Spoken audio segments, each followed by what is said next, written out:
Welcome back plus 2 class. Now we are going to start new topic colonialism. colonialism ऊपर बेटा आज मैं आपका ये टॉपिक जो है वो क्लियर करूंगी। तो व्हाट इज colonialism? इसको आज हमने डिफाइन करना है। तो colonialism is defined as control by one power over a dependent area or people. सबसे पहले तो colonialism का आपको हिंदी में मीनिंग पता होना चाहिए। तो इसका मीनिंग है उपनिवेशवाद। तो अब इसको हम डिफाइन करते हैं as control by one power over a dependent area और पीपल, यानी कि एक ऐसी पावर जो कि डिपेंडेंट एरिया और पीपल को, जो एक आजाद क्षेत्र या एरिया होता है, ये जो लोग होते हैं उनको वो अपने कंट्रोल में कर लेती है। वो पावर जो है उसको अपने कंट्रोल में कर लेती है। And it occurs when one nation subjugates another. अब सबजुगेट्स मीनिंग है यहाँ पे वश में करना, वश में करना, किसी को अपने कंट्रोल में करना। अनदर तो वो किसी राष्ट्र को जो है वो अपने वश में करती है वो पावर। एंड कॉन्क्यूरिंग इट्स पॉपुलेशन, और उसकी जो पॉपुलेशन है उसको वो क्या करती है, हासिल कर लेती है। इट्स पॉपुलेशन को हासिल कर लेती है। एंड एक्सप्लॉइटिंग, और फिर उसको वो क्या करती है, एक्सप्लॉइट करती है, मतलब उसका वो शोषण करती है। ओके कि जो कॉलोनियलिज्म है वो एक ऐसी पावर है जो एक डिपेंडेंट एरिया के जो लोग होते हैं, ये डिपेंडेंट क्षेत्र जो होता है उसको अपने कंट्रोल में करके, उसको अपने वश में करके जो है वो उसकी पॉपुलेशन को एक्सप्लॉइट करती है, उसको हासिल करके उसको एक्सप्लॉइट करती है, उसका शोषण करती है। It often while forcing its own language and culture values upon its people, वो उन लोगों के ऊपर उनको फोर्स करती है क्या करने के लिए कि उनकी जो लैंग्वेज है, उनका जो कल्चर है, उनकी जो वैल्यूज जो है उसको वो अडॉप्ट करें, फोर्सफुली उसको अडॉप्ट करें।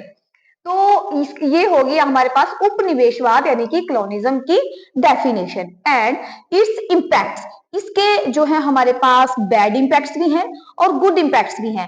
अब इसमें बैड इम्पैक्ट्स में हम क्या चीज लेते हैं इसमें, कि जब वो उनको लोगों को जो है वो उनको कंट्रोल में करके उनको फोर्स करते हैं किस चीज के लिए, उनकी लैंग्वेज और उनकी कल्चर्स और उनकी वैल्यूज को अडॉप्ट करने के लिए। क्योंकि भारत जो है वो एक ऐसा देश है जहां पे सभी धर्मों को जो है वो इक्वल माना जाता है। सबको जो है इक्वलिटी का जो है यहाँ इक्वलिटी जो है वो सिखाई जाती है, और सारे जो है भारत देश में सारे लोग जो है वो इक्वल माने जाते हैं, उनको समानता का अधिकार दिया जाता है, उनके पास राइट है इस चीज का। बट जब उनको फोर्सफुली करा जाएगा उनकी लैंग्वेज चेंज करने के लिए, उनको उनका कल्चर चेंज करने के लिए, तो इस चीज का जो है वो बैड इम्पैक्ट, इस चीज को हम एक बैड इम्पैक्ट लेके जो वो चल सकते हैं। नेक्स्ट इसका जो इंपॉर्टेंस है, इसका एक गुड इम्पैक्ट भी है। और गुड इम्पैक्ट क्या है यहाँ पे, it help in the promotion of education, agriculture, industry and trade. तो इसकी वजह से, कॉलोनिज्म की वजह से जो है एजुकेशन, एग्रीकल्चर, इंडस्ट्री, ट्रेड यानी कि व्यापार, एजुकेशन जो आपकी शिक्षा है, एग्रीकल्चर खेती बाड़ी है, इंडस्ट्री जो कारखानों से रिलेटेड है, उन सब में जो है क्या होती है, एक प्रोग्रेस होती है।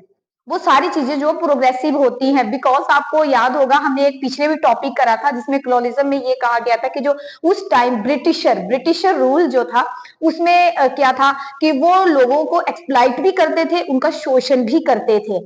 बट जब हमारे भारत में ब्रिटिशर शासन था तो उस टाइम उन्होंने एजुकेशन के लिए जो था वो बहुत काम किया, एजुकेशन के ऊपर, शिक्षा के ऊपर, उसके इंडस्ट्रीज जो थी काफी जो थी वो आगे बढ़ चढ़ के आई।